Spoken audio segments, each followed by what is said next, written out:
வந்து மண்ணீரல் கிரேவி பண்ண போகிறோம். அதனால் இப்போ நான் கடாய் வச்சுருக்கேன். கடாய் காயட்டும், எண்ணெய் ஊற்றிக்கலாம்.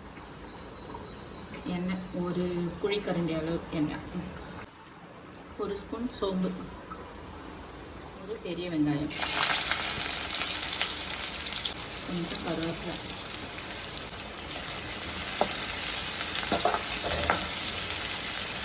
கொஞ்சம் உப்பு, வெங்காயம் நல்லா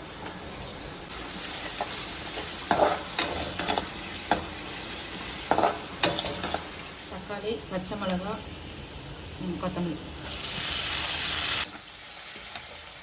இப்போ இஞ்சி பூண்டு பேஸ்ட்டு போட்டுக்கலாம்.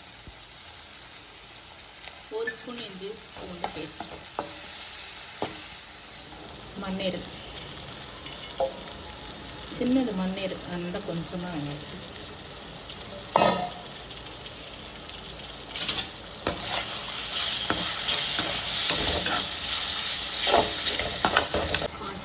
மஞ்சத்தூள். மண்ணீரலுக்கு தனியாத்தூள் சேர்த்தா நல்லாயிருக்கும், அதனால தான் ஒரு ஸ்பூன் தனியாத்தூள், 2 ஸ்பூன் குழம்பு மிளகாத்தூள், 1 ஸ்பூன் போட்டிருக்கேன். 3 ஸ்பூன் நல்ல மிளகாத்தூள்லாம் போட்டு நல்லா மிக்ஸ் ஆகிடுச்சு. இப்போ ஒரு டம்ளர் தண்ணி ஊற்றிக்கலாம்.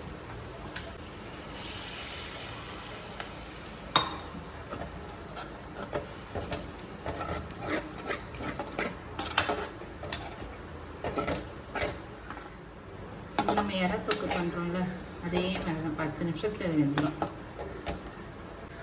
உப்பு நான் ஃபஸ்ட்டே போட்டேன், ஆனால் அந்த உப்பே இதுக்கு கரெக்டாக இருக்கும்.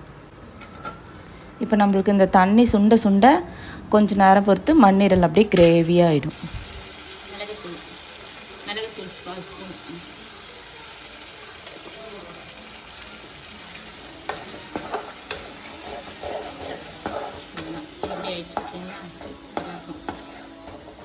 இந்த வீடியோ உங்களுக்கு பிடிச்சிருந்தா லைக் பண்ணுங்கள், ஷேர் பண்ணுங்கள், சப்ஸ்கிரைப் பண்ணுங்கள்.